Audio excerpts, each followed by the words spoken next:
Bonjour et bienvenue à La Force de l'Âge, le balado où on explore comment nos gestes quotidiens peuvent nourrir notre santé physique, mentale et cognitive. Puis aujourd'hui, on va s'intéresser à un mal-aimé, mais un incontournable, le stress. Et pour en parler, on reçoit la docteure Sonia Lupien, qui est spécialiste en neurosciences et en stress, bien évidemment, et fondatrice du Centre d'études sur le stress humain. Ici Jean-Marie Lapointe, bienvenue à La Force de l'Âge. Saviez-vous que de petits gestes au quotidien peuvent améliorer votre vitalité d'esprit, peu importe votre âge? Rester actif, apprendre de nouvelles choses, bien manger et avoir des interactions sociales satisfaisantes sont quelques-unes des stratégies partagées ici pour être heureux et en santé. La science, la santé globale et les rencontres humaines sont au cœur du balado de Lucie Lab, La Force de l'Âge, animé par Jean-Marie Lapointe. Sonia Lupien, merci d'avoir accepté l'invitation. Plaisir. C'est tellement un beau sujet, ça, le stress. Mais avant de plonger dans le vif du sujet, j'aimerais ça que tu me parles de ton centre. C'est quoi exactement ce centre-là? Ça s'appelle le Centre d'études sur le stress humain. Puis je l'ai fondé, je sais pas, ça fait 20-25 ans pour une raison particulière. C'est qu'à un moment donné, je promenais mon chien. Puis, tu sais, nous, comme chercheurs, on fait des découvertes tout le temps. Puis, à un moment donné, je me suis dit, mais toutes ces découvertes-là, là, tout ce que je trouve sur le stress, là, il y a juste moi qui le sais, puis mes collègues scientifiques, parce qu'on se partage l'information dans des sites web spécialisés. Puis je trouvais ça vraiment bizarre que les gens puissent pas profiter des connaissances. On travaille sur le stress, là, quand même. Et donc, c'est là que j'ai décidé de commencer à faire du transfert de connaissances. Et je me suis dit, je refuse de mourir en étant la seule à savoir ce que je sais sur le stress. Il faut que je vide mon cerveau jusqu'à ma mort. Donc, je vais transférer tout ce que j'ai appris au fur et à mesure que je l'apprends. Puis, on a fondé ce centre d'études sur le stress humain-là. Tous les étudiants qui veulent passer dans mon labo, c'est la règle, ils doivent faire du transfert de connaissances. Donc, ils apprennent ça aussi. Et c'est devenu hyper populaire parce que les gens vont là. Puis, je voulais que ça soit ça. Je voulais que ça soit un endroit sécuritaire où les gens qui veulent des informations scientifiques sur le stress, écrit pour le public, évidemment, vont trouver ce qu'ils cherchent là. Et ça, tu as eu ce flash-là en prenant une marche avec ton chien. Ah, là, Sonia et les chiens, c'est ma meilleure façon de déstresser. Ah ouais? Mm-hmm. La meilleure façon, le meilleur truc que tu as trouvé, toi, pour te débrancher. Ah oui, parce que quand j'avais des enfants, c'est le moment où je pouvais me retrouver tout seul. Un chien, il faut que tu promènes ça, pas le choix. Bon. Et donc, c'est là que je vais déconstruire, reconstruire mes stresseurs, travailler dessus. Qu'est-ce qui t'a amené à vouloir t'orienter dans cette direction-là? Y a-tu un élément déclencheur? Non, le hasard. Puis ça, je le dis toujours aux étudiants qui, rendus aux études graduées, maîtrise, doctorat, se cherchent un sujet, puis là, ils commencent à paniquer. Et moi, j'ai pas su ce que j'allais faire avant la deuxième année de doctorat. Il était temps que je me déniaise. Et je dis, la meilleure qualité d'un chercheur, c'est pas l'intelligence, c'est l'opportunisme. C'est d'être capable de saisir les opportunités quand ils viennent. Alors, je me cherchais un sujet. J'avais eu un cours où on me disait que les hormones peuvent avoir des impacts sur le cerveau. Ça m'intéressait. Et je suis allée voir des gens. J'ai demandé des rendez-vous à différents chercheurs. Et il y a un chercheur avec qui je me suis assise qui me dit « Hey, il y a un projet qui a lieu à l'Institut Douglas. Puis là, il mesure des hormones de stress chez des personnes âgées depuis tant de temps, etc. Puis je cherchais quelqu'un pour mesurer la mémoire. Puis toi, tu es une spécialiste là-dedans. » Et j'ai dit « Mon Dieu, je suis allée là et je me suis intégrée au groupe. » Et là, j'ai ressemblé à Obélix qui tombe dans la potion magique parce que là, je tombe en amour avec le stress, toute la biologie du stress. Puis depuis Que tu connaissais pas tant. Pas du tout. Pas du tout. Ça a Non. été quoi ta révélation, la première par Je trouve rapport ça au stress? absolument fascinant parce que non seulement il y avait la réponse biologique de stress, on voyait plus le stress juste de façon psychologique. Tu sais, bon, je me sens stressé, mais ça veut dire quoi?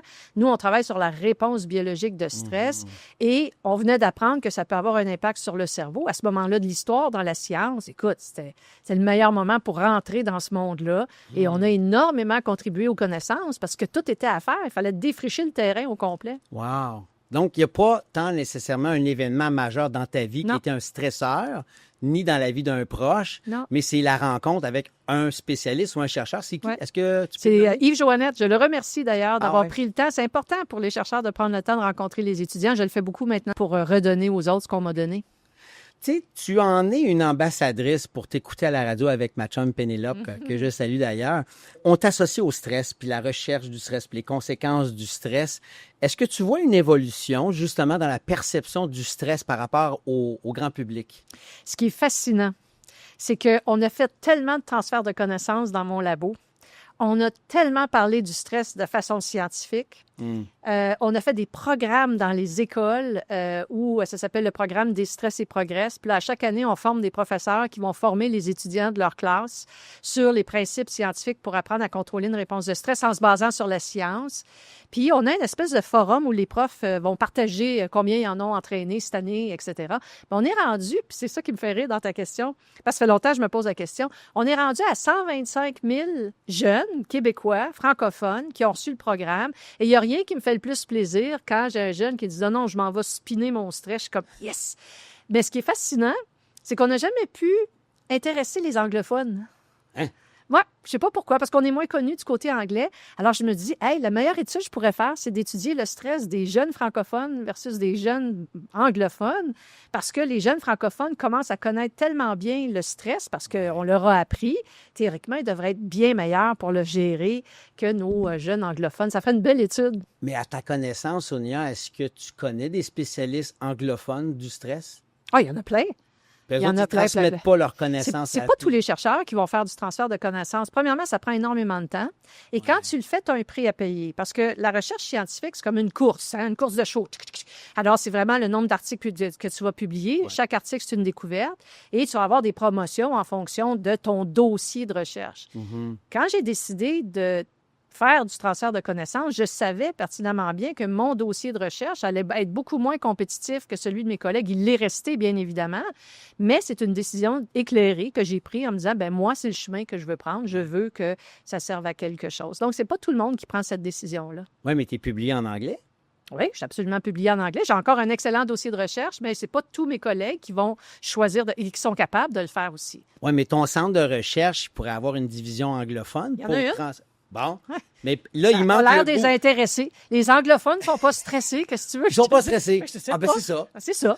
Tout Ils ont, simplement. ils ont la solution, ils l'ont incarnée. Je sais pas. Non, non, mais tu sais, si tu dis que tu l'as, cette plateforme-là anglophone, Ouais. il faudrait juste qu'elle soit plus Oui. at large, Ouais. tant qu'à aller dans l'anglais. Exactement. OK, mais ça, c'est de Exactement. l'énergie, ça. Ben, c'est de l'énergie. C'est de l'énergie qu'on n'a peut-être pas le temps de mettre non plus Ouais. parce que juste gérer le Québec, c'est déjà énorme. Fait que voilà. Là, ça serait le fun qu'on comprenne le stress au-delà des clichés parce que moi, quand je pense au stress, je pense au cortisol. Je pense à l'énergie plate, négative qui me gruge par en dedans. Mais c'est vraiment pas que ça, là. Ça serait le fun de le démystifier avec toi aujourd'hui. Ouais. Tu sais, tout le monde a peur du stress parce que depuis tout le temps, on leur dit que le stress est négatif. C'est la maladie du siècle, on Moi, dit souvent. ben, ça, là, ça a eu des effets absolument néfastes. Le fait que tout le monde pense que le stress est négatif, je te raconte une histoire vite. Il y a peut-être quelques années, il y a des profs puis des commissions scolaires qui sont venus nous voir pour nous dire, vous devez rentrer dans les écoles, Madame Lupier, il y a une épidémie de stress et d'anxiété. 67 des jeunes sont stressés. J'ai dit, boy, 67 la survie de l'espèce est en danger quand ils vont arriver adultes. Et on est allé étudier ça dans les écoles, dire de quoi on parle quand on parle de stress et d'anxiété. Et ce qu'on a mesuré chez les jeunes, c'est pas une anxiété pathologique comme j'ai dans mon hôpital, là. Ouais. Ce qu'on a, c'est ce qu'on appelle une sensibilité à l'anxiété. C'est-à-dire, c'est la peur d'être stressé. Ils sont terrorisés, les gens, à l'idée d'être stressés. Pourquoi? Les jeunes en particulier. Parce que depuis qu'ils sont nés, à chaque fois qu'ils regardent les réseaux sociaux, on leur dit que le stress, c'est négatif, toxique et ça va les tuer. Puis après, on s'étonne que quand ils ont une réponse normale de stress avant un examen, bien, ils font un état de panique, ils sont sûrs qu'ils vont mourir.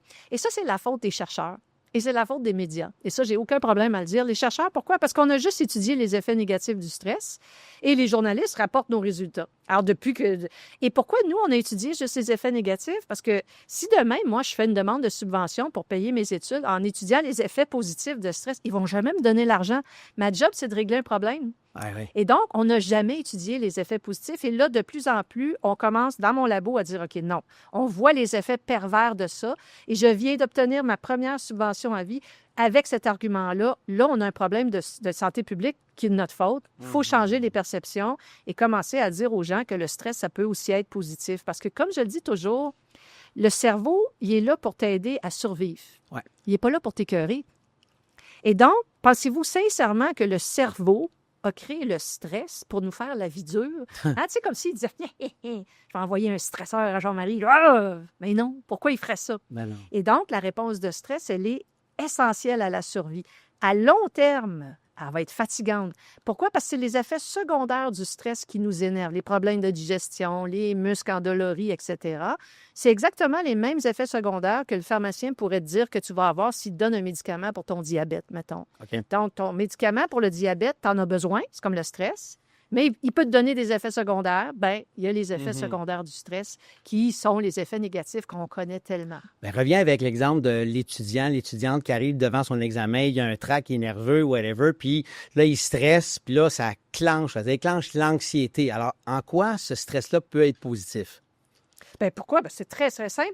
En 1997, quand j'étais à New York pour mon postdoc, avec les collègues de Rockefeller, on a montré qu'il y a une courbe en U à l'envers, en U inversé, entre le stress et la performance. Un peu de stress, il n'y a rien de meilleur sur la Terre. Ça va augmenter ta vigilance, Oui. ça va augmenter ton éveil, ça va augmenter ton rappel, ça va tout faire ça. Mais à un certain niveau de résistance, Oui. il va en avoir trop, là, tu vas avoir les effets négatifs. Je dis toujours, le stress, c'est pas toujours négatif. Demain, tu as une date. Bien, tu vas être stressé, c'est parfait. Tu vas te préparer, tu vas prendre ta douche. C'est ça. Puis tu vas avoir la vigilance pour bien te préparer pour faire exactement ce que tu as besoin de faire. C'est exactement la même chose.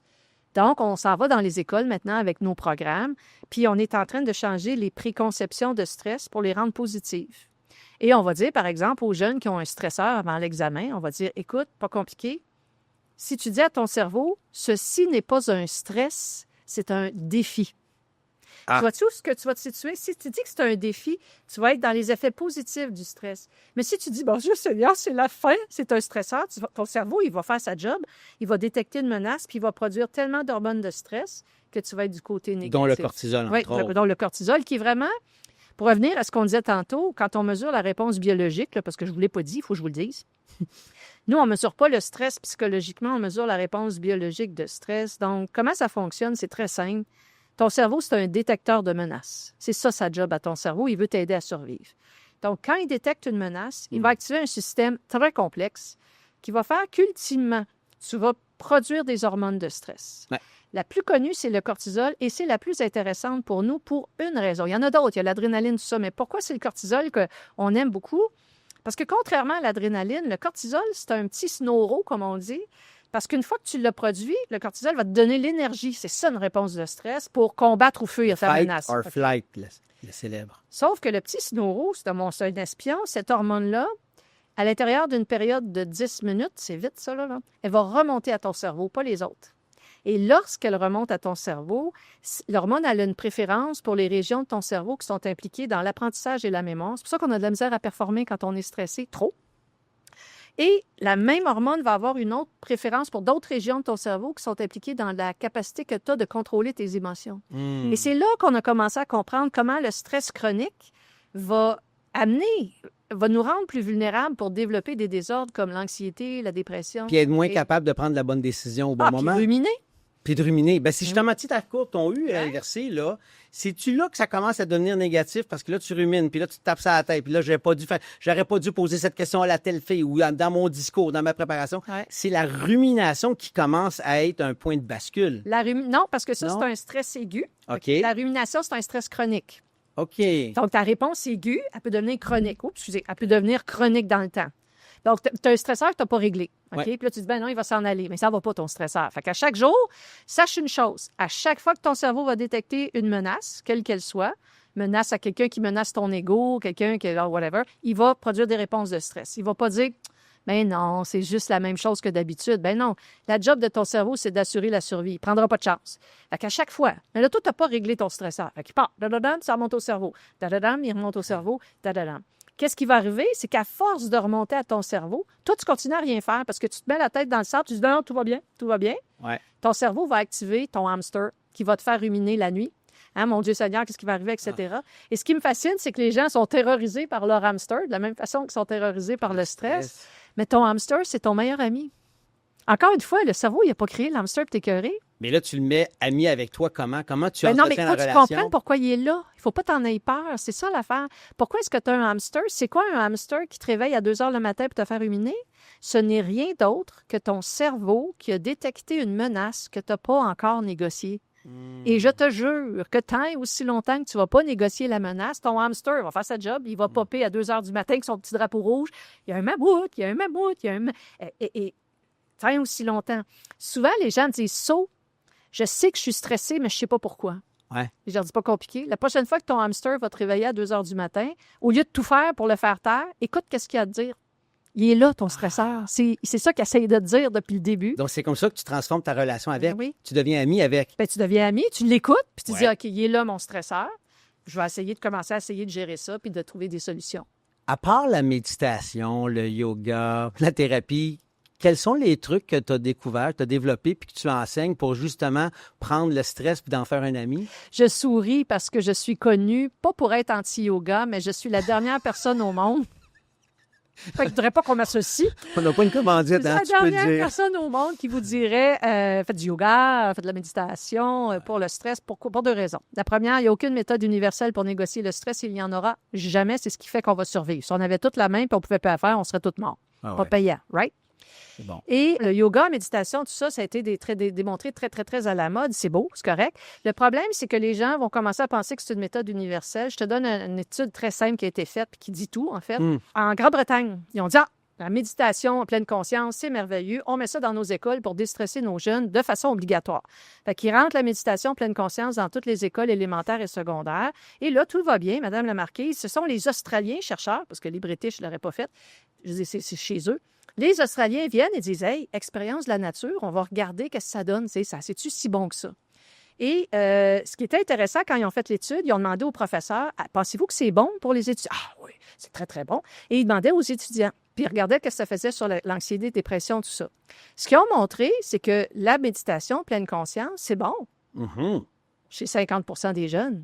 Mais chez une proportion importante, ça augmente la dépression, l'anxiété, puis les hormones de stress. Pourquoi? Parce que tu ne peux pas demander à un cerveau de faire quelque chose qu'il ne veut pas faire. Ah. Puis ceux qui étaient le plus vulnérables à ça, c'était les jeunes garçons entre 10 et 14 ans. Eux, là, envoler jouer au ballon dehors, ils vont perdre l'énergie qu'ils ont mobilisée par le stress et ça va être la façon que le cerveau va utiliser parce qu'il y a 1000 façons de faire arrêter une réponse de stress. Il n'y en a pas juste une. Mais si on croit qu'il y en a juste une, on s'en va tout là, puis tu vas perdre 28 à 30 de ta population. Puis qu'on l'impose, puis qu'on l'oblige. Puis ce qui est intéressant avec cette étude-là, ils ont demandé aux professeurs, pensez-vous ça a aidé? Ah oui, sur une échelle de 1 à 10, 12. OK. Le score des jeunes, c'était 5. Et ça m'amène à quelque chose. Il faut éviter, surtout quand on est dans des positions d'enseignement, l'effet ambassadeur. C'est pas parce que le yoga, c'est bon pour vous que ça va être bon pour toutes les gens de votre classe ou toutes les gens que vous... C'est pas comme ça que ça fonctionne. Donc, pour toi, c'est peut-être la méditation. Pour moi, c'est autre chose. Pour toi, c'est autre chose, etc. Ça, c'est la marche avec le chien. Tu l'as dit tantôt. Oui, puis le sport, puis plein d'autres Ouais. affaires. Et ce que les gens doivent savoir aussi, c'est que ce qui marche pour moi maintenant, ça risque de pas marcher dans 6 mois. Le cerveau est très joueur. Fait que c'est pour ça que ça prend une espèce de boîte à outils où tu essaies de quoi, ça marche pas, tu prends autre chose. Ça marche pas aujourd'hui, ça va marcher demain. Mais si tout le monde se dit une seule technique, ben c'est là qu'on les perd. Parce que ça va jamais marcher. Mais non, c'est intéressant, ça. Puis en plus, tu le demandes aux enfants. Ces autres, ils vont te le dire, la réponse. Là, parce qu'il y en a qui ça peut être un stresseur de « Ah là, je suis obligé de méditer. » Résistance. Je le dis souvent aux parents, vous êtes très stressés avec le stress de vos enfants, mais sachez que vos enfants sont de loin meilleurs que vous pour négocier un stresseur. Savez-vous pourquoi? Parce qu'ils font quelque chose que vous ne faites plus depuis que vous êtes rendu adulte. Ils suivent leur intuition. Tu penses-tu que le cerveau, il ne sait pas ce qu'il a de besoin pour arrêter de stresser? Voyons donc, on a survécu aux mammouths, on a survécu aux temps médiévaux, grand Dieu. Sauf que, regardez un enfant, là, stressé, c'est fascinant. Puis c'est fascinant. Le meilleur endroit pour voir du monde stressé, un vrai laboratoire humain, c'est où? Un aéroport. Tout le monde est stressé à l'aéroport. Fait que moi, je m'installe. J'ai montré à mes enfants comment reconnaître une réponse de stress à l'aéroport. Regarde. Et donc, ce qui est fascinant, c'est que tu vas voir, les enfants sont stressés. Et là, les enfants vont commencer à bouger, puis là, à vouloir courir partout. Puis les parents vont dire, arrête de crier, arrête de bouger, de courir partout. Puis moi, j'ai juste le goût de leur dire, non, 2 autres tours. Parce que quand tu as une réponse de stress, tu mobilises l'énergie. La meilleure façon de faire arrêter ta réponse de stress, c'est de la perdre. C'est pour ça que le sport, c'est bon. Il faut que tu perdes l'énergie mobilisée par le stress. Sinon, c'est là qu'elle va aller. J'avais l'impression, moi, que quand j'arrivais, premièrement, je pars de chez nous, je vais au gym, je conduis plus vite que quand je reviens à la maison. Alors, tu sais, je suis un peu dans mon manque, j'ai besoin. Et c'est comme si toute mon attention, mon stress est dans ma tête, puis je me dis, hey, va le diffuser dans ton corps. C'est une façon bizarre de le dire, mais c'est un peu ce que tu dis. Tu suis ton intuition. Tu comprends? On pense trop. Par rapport au stress, il ne faut pas penser trop. Puis tu as dit souvent que le stress, c'est pas ce qui nous arrive, mais comment on l'interprète, ce qui nous menace. J'aimerais ça t'entendre là-dessus avec des exemples concrets, justement. Oui, bien, c'est la différence fondamentale entre un stress absolu et un stress relatif. Je t'explique. Tu sais, quand je dis, quand le cerveau détecte une menace, il produit des... Question à 100 000 qu'est-ce qu'une menace? Mhm. C'est quoi qui va activer la machine, là, puis que ça va se mettre à mal aller? On a étudié ça longtemps. Puis on s'est rendu compte que le cerveau, il répond à 2 types de menaces. Il y a d'abord une menace absolue. Une menace absolue, c'est une menace réelle à ta survie. Quelqu'un rentre ici, crie au feu, on ne commencera pas à jaser, savoir quoi faire, on est sorti. C'est sûr. Ce que les gens doivent comprendre, c'est que la menace, le stresseur absolu, c'est ça qui va sauver ta vie. Je leur donne un exemple de l'Ukraine, en pays de guerre. Je ne sais pas si vous avez vu passer sur le Facebook, il y a peut-être 6 à 8 mois de ça, l'image d'une jeune fille. Il y a des images qui sont sorties d'Ukraine qui, pour moi, sont représentatives de tout. Ce que tu dois comprendre, c'est que quand tu as une réponse de stress, ta force physique est augmentée de 6 à 10 fois. Parce que là, tu as un mammouth à tuer. Il faut que tu sois fort. Il y a cette image d'une jeune fille toute menue qui se promenait sur Facebook, qui est en train de quitter son village qui vient d'être bombardé. Mhm. Et tu la vois, elle est toute menue. Tu la vois, puis sur l'image que tu vois, ça fait 17 km qu'elle marche avec son vieux berger allemand sur les épaules. Ça pèse combien un berger allemand? 35 kilos solide, là? Je peux te jurer que sans réponse de stress qui a augmenté sa force physique de 6 à 10 fois, elle n'aurait jamais été capable de faire ça. Et je suis persuadée qu'elle a fait un autre 20 km sans même s'en rendre compte. Donc, menace absolue, c'est parfait. Nous, on vit dans un monde éduqué, en santé, il n'y a pas de guerre. On est entouré de stresseurs relatifs. Les chercheurs ont montré qu'il y a 4 caractéristiques d'une situation qui vont faire que peu importe qui vous êtes, où vous êtes, l'âge que vous avez, la job que vous avez, on va produire la réponse de stress. OK. Tu n'as pas besoin d'avoir les 4 caractéristiques pour avoir une réponse de stress, plus il y en a, pire c'est.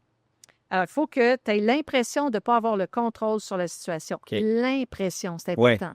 Il faut que ça soit imprévu ou imprévisible. Il faut que ça soit nouveau.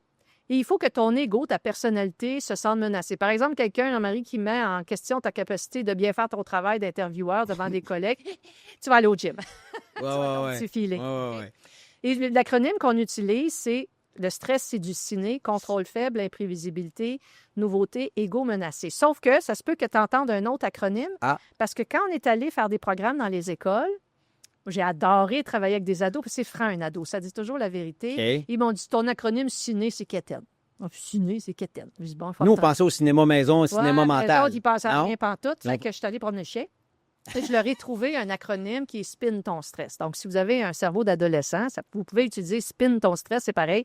S pour sens du contrôle faible, P pour personnalité menacée, c'est comme l'ego, I pour imprévisibilité, puis N pour nouveauté. C'est toi qui as trouvé ça, le spin. Avec le chien, ben oui. Ah, c'est bon. Spin ton stress. Ouais. Qu'est-ce que tu as dit tantôt comme cours, stress puis déstress? C'est quoi que tu avais fait? Ça, c'est le programme qui s'appelle Déstress et Progresse, ou dans lequel on va dans les écoles. Déstress et Progresse. Ouais. OK, parfait. Et ce qui serait peut-être intéressant aussi pour votre podcast, c'est que on a fait ce programme-là, puis on l'a donné pendant des années et des années chez les jeunes. Et il y a une jeune fille qui a fait son doctorat puis qui l'a adapté pour les personnes âgées.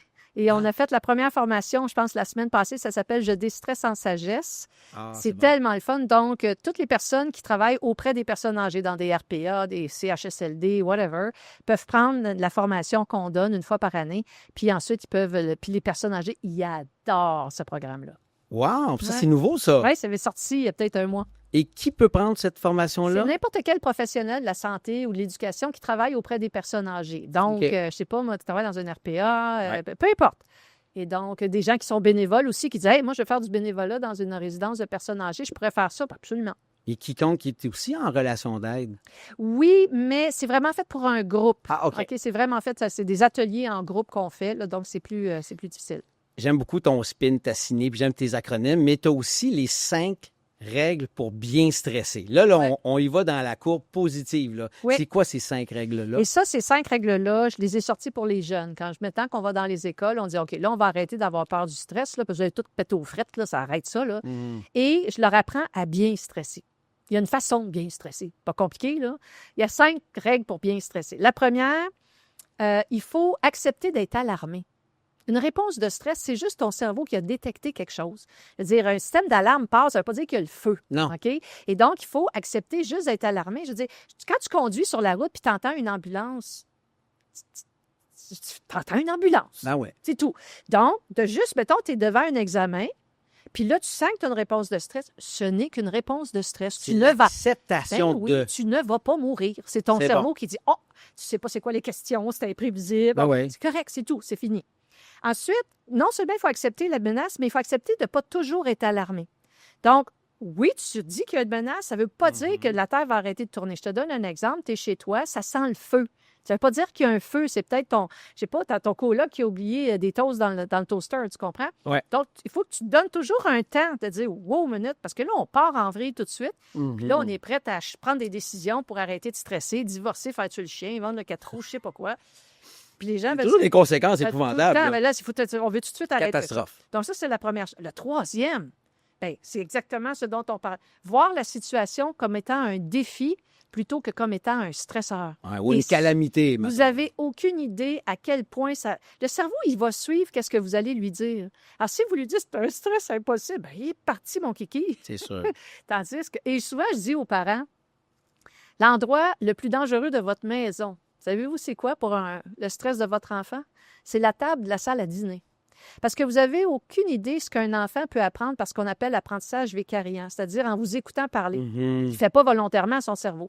Alors, si vous racontez votre journée à votre conjoint, puis à chaque fois, vous dites « Oh Dieu Seigneur, je ne sais pas, c'est la fin du monde avec Trump, puis il y a là trois... » Bien, sans vous en rendre compte, vous êtes en train d'instaurer chez votre enfant la peur Ben ouais. d'être stressé, ce qu'on appelle des préconceptions négatives de stress. Donc, toujours penser à ça, c'est un défi. Le quatrième est dur, celle-là. Il faut accepter de s'adapter aux stresseurs. J'ai pas dit accepter les stresseurs. Non. J'ai dit accepter de s'adapter. Regarde bien, le stress assure la survie de l'espèce parce qu'il oblige l'humain à s'adapter. C'est à ça que ça sert, OK? Moi, je vois tous les stresseurs de ma vie comme des gros blocs de stress que la vie dépose devant moi. Ouais. Quand la vie dépose un gros bloc de stress, j'ai deux choix. Je poursuis mon chemin, je rentre dans le bloc, je pogne les nerfs, puis je stresse. Ou j'accepte de m'adapter à la présence du bloc de stress. Donc, je recule, je me dis, je peux passer à gauche ou à droite, ça va être plus long, mais je vais passer. Ouais. Ça, c'est la règle numéro 4. C'est essentiel. Intéressant. Autrement dit, c'est pas de nous souhaiter une vie sans épreuve, sans Ça stress. va jamais arriver. Ben, un, ça n'arrivera pas. Puis deuxièmement, de savoir mais comment y faire face, quelles sont les stratégies pour apprendre, le challenger, le défi. Puis il y a un petit peu de jeu. Il faut s'amuser avec ça. Moi, je m'amuse au bout. Et tu sais, s'il n'y avait pas de stresseur, là, on serait tellement fragile, on ne survivrait pas. Ouais, On ne survivrait pas à rien. je comprends. C'est ça qui nous rend forts, c'est niaiseux, mais c'est comme ça. Je l'aime la nuance du quatrième, puis le cinquième. Donc, il va avec le quatrième. Donc, le premier, il faut accepter de s'adapter au stresseur. Et le cinquième, le voici.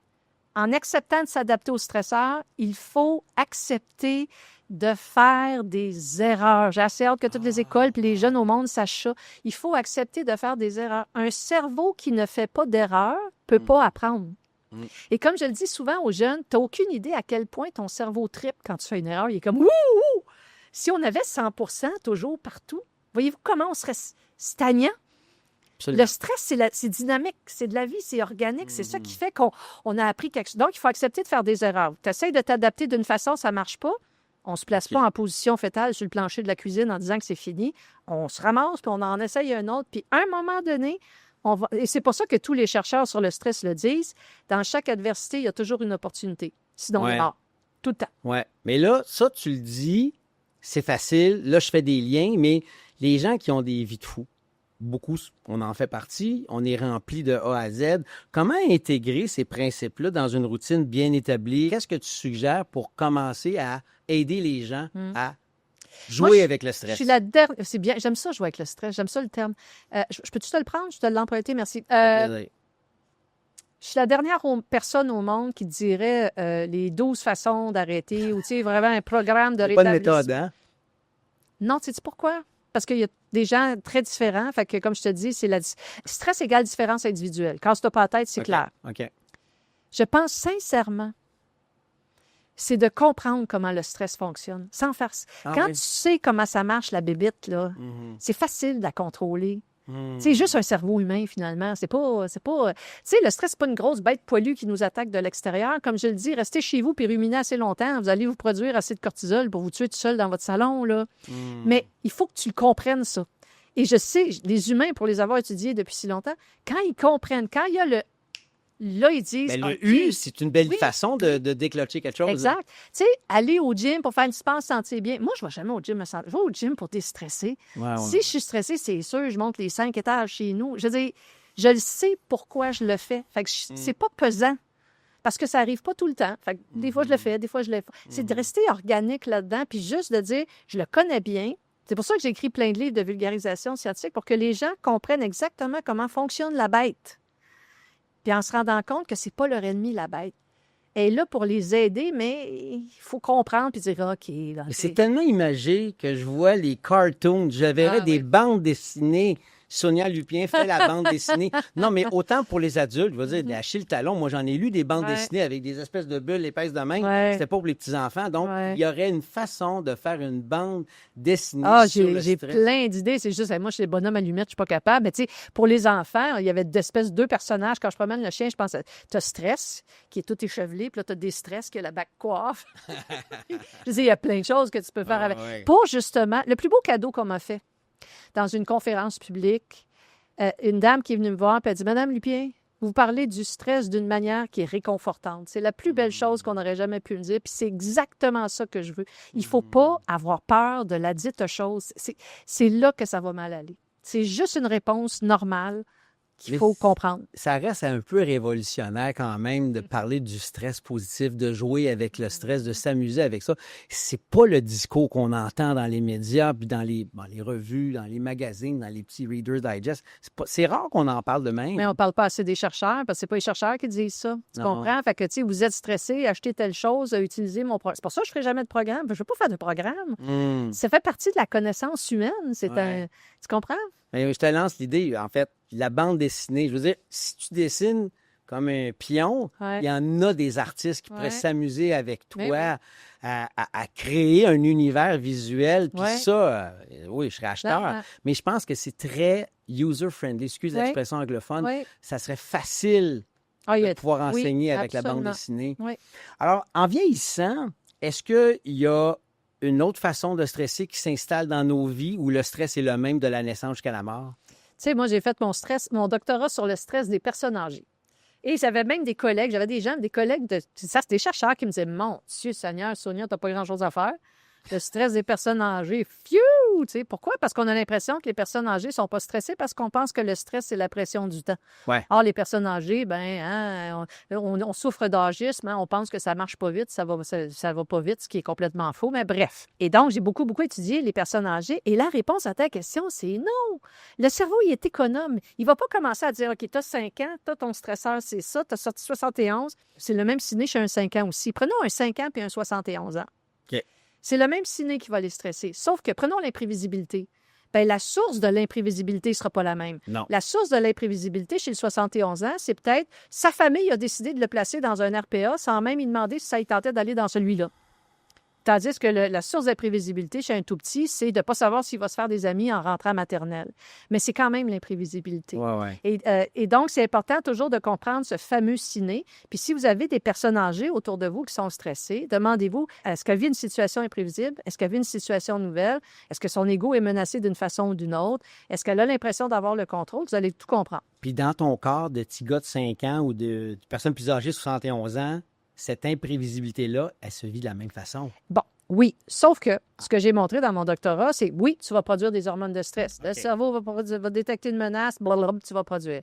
Sauf que chez la personne âgée, quand le cortisol va monter au cerveau, il va accélérer le processus de vieillissement parce qu'il s'en va dans quelque chose qui est déjà vulnérable. Le cerveau vieillit. Et donc, là, il va avoir des impacts sur la mémoire. Ça, je l'ai montré à de multiples reprises. Donc, le cerveau des personnes âgées est plus vulnérable aux effets du stress aigu et chronique. Aux cliniciens qui nous écoutent, ils savent. Une personne âgée rentre dans votre bureau, puis là, il a cherché le parking, puis là, il ne savait pas trop il était où, votre bureau. Je peux vous jurer que les 5 à 10 premières minutes de l'entrevue, cette personne-là est confuse. Mais pas confuse parce qu'elle est Alzheimer. Elle est confuse parce qu'elle a produit des hormones de stress qui sont montées. Donnez-y 15 minutes avant de commencer votre évaluation, ou peu importe. Là, vous allez voir que la confusion va s'en aller. Mais il faut juste, tu vois, il faut juste le savoir. Puis la confusion que la personne ressent, là, est-ce que le fait d'en parler, d'amener la personne à parler, comment vous vous sentez, vous savez, stressé, ça va amener T'as un tout compris. calme. Mon but dans la vie, c'est qu'on arrête d'avoir peur du stress puis qu'on en parle. Wow. C'est ça. Parce que si on dit, ben non, écoute, tu sais, vous avez été stressé, etc., bon, ben on va jouer là-dessus, bon, etc. On va attendre que ça passe. Je te donne un exemple. À 5 ans, mon fils est super stressé. Il vient me voir, il va rentrer à la maternelle. Puis là, maman, j'ai mal au ventre. J'ai dit, hey, c'est génial. Ça veut dire que tu as une réponse de stress. Tu as mal au ventre parce que ton corps arrête de digérer, mais c'est pas grave, tu vas survivre. Mais ça te donne l'énergie que quand tu vas rentrer à l'école, écoute, tu vas être prêt au combat. Wow. Puis, c'est vraiment juste ça. Puis tu vas voir, ton mal de ventre, il va arrêter la journée même à peu près ou le lendemain, c'est sûr. Comme Mais de tu fait. le programmes positivement, Ben Moses, là. Mais c'est ça, je te disais, parce que je le sais. Wow. Donc, si tu le sais, tu vas arrêter de capoter. C'est parce qu'on le sait pas. Bien, c'est toute cette sagesse-là, maintenant, le défi, c'est de le transmettre. Ouais. Aux enfants, tu as des programmes, spin ton stress. Pour les personnes âgées, tu as dit le stress et Je dis sagesse. stress en sagesse, oui. OK. Ça, c'est déjà en train de s'installer. Oui, puis on est en train d'en faire un. J'ai un postdoc, imagine, qui est un biologiste agronome, qui est en train de faire un projet sur le stress des fermiers parce que le taux de suicide est très, très élevé. Et j'ai embarqué avec lui parce que c'est hyper important. Puis avec les résultats, on va leur faire un programme à eux aussi. On est rendu là dans mon labo. Là. À l'âge vénérable où je suis rendue, c'est le temps de faire des interventions le plus possible OK. pour développer. Puis tu crois mettre sur pied ce programme-là pour nos agriculteurs quand? Peut-être 2 ans, le temps d'avoir D'ici les 2 données. ans? Parce que ça nous prend des données pour savoir qu'est-ce qui est difficile pour eux, pour ensuite, on appelle ça de l'adaptation de programme. Tu sais, on va l'adapter. D'ici 2 ans à peu près, ça devrait être en place. C'est ça à quoi tu faisais allusion tantôt avec la subvention? Non, T'as des ça, subventions pour ça? non, c'est un autre projet, ça. Mais as-tu des subventions pour ça? Oui, mon étudiant qui travaille là-dessus l'a eu, de la MAPAC ou des subventions des producteurs du Québec, oui. Dans le cas des personnes âgées, tu disais tantôt des stresseurs, isolement, les problèmes de santé, la santé décline, les deuils, tout ça. Comment on accompagne une personne qui vit ça à jouer avec le stress, justement, et ne pas succomber sous le stress ou s'écraser? As-tu des trucs ou des façons un peu plus concrètes? Ben oui, mais comme je te dis, c'est pour moi, le cerveau, il ne sait pas quel âge que tu as. Fait que c'est toujours. C'est bon, ça, il pareil. ne sait pas quel âge que tu as. Fait qu'il est économe, lui-là. Fait que c'est un peu toujours la même chose. OK. Donc, je vais te dire ce que je trouve qu'on parle trop. À chaque fois qu'on est stressé, on parle, mais ça sert à rien. On n'avance pas, on parle. Le cerveau, il est rempli d'hormones de stress. Si là, ton père âgé, là, il est stressé, il a le cerveau rempli d'hormones de stress. Il n'y a rien d'intelligent, il va sortir de là. Fait qu'il faut que tu arrêtes la réponse de stress avant. Il faut que j'enlève le petit nuage noir au-dessus de ta tête avant qu'on puisse commencer à dire, OK, c'est quoi qui te stresse? OK, c'est le nouvel RPA. Mais si tu lui dis ça pendant qu'il est stressé, le cerveau, il ne va rien encoder. Je le sais, ça fait 30 ans que je le fais. Et donc, je dis toujours aux gens, arrêtez de parler. Le corps est un outil fabuleux pour faire cesser une réponse de stress. Puis je sais que ça fait ésotérique quand je dis ça, mais qu'est-ce que tu veux que je te dise? C'est ça. On a survécu au mammouth de la préhistoire. On n'avait pas des gourous à 2000 $ le week-end dans le temps là, pour nous dire comment déstresser. Ça veut dire que c'est facile. Donc, moi, ce que je faisais souvent avec mon père pendant la pandémie, c'était ça. Papa, on va aller marcher. Hein, on va aller marcher. Puis pourquoi? Parce que, bon, on va pas aller au gym comme toi puis moi on fait, parce que là, ils ont 80 ans et plus, mais on va aller marcher, puis on va pas nécessairement parler. Puis on va pas essayer d'aller gratouiller qu'est-ce qu'il y a. Je sais qu'en marchant, tes hormones de stress vont diminuer, tu vas perdre l'énergie que tu as mobilisée. On va le sentir quand tu vas être prête, puis là, on va essayer d'aller régler ça. Vous pouvez pas marcher? Chantez. Pourquoi? Parce que quand on chante, on fait de la respiration diaphragmatique, la fameuse respiration bédaine, c'est-à-dire le but, c'est de rentrer de l'air dans votre corps et de faire la plus grosse bédaine possible. C'est simple. Pourquoi? Parce que plus on fait une grosse bédaine, plus un muscle qui est juste en dessous de notre cage thoracique qu'on appelle le diaphragme s'étend. Et à un certain niveau d'extension, bam, tu actives la réponse parasympathique qui fait cesser la réponse de stress. Wow. Mais une façon de faire de la bédaine, c'est de chanter. Écoute, il y a des études qui ont montré que quand on chante, on diminue de 20 % les hormones de stress. Il n'y a aucun gourou à 2000 $ le week-end qui peut faire ça. Et donc, le corps est un outil fabuleux. Une autre façon, c'est niaiseux. Flatter un animal, un chien, un chat, un lapin, un whatever. Puis je sais que ça fait ésotérique, ça a été démontré, ça diminue les hormones. Non, mais la science de la zoothérapie est prouvée. Là. Oui, et j'aimerais vous rappeler que le chien ne vous parle pas. C'est pour ça. On va être en partie. C'est vrai. T'as pas besoin de parler, là. Non, juste écouter de la musique pas vite. Ça va avoir un effet aussi comme ça. Juste donner le temps au cerveau de se vider de ses hormones de stress. On le sent quand on est comme, OK, là, je suis capable de passer comme du monde. Là, on va y aller. On va trop vite. Ah, c'est intéressant.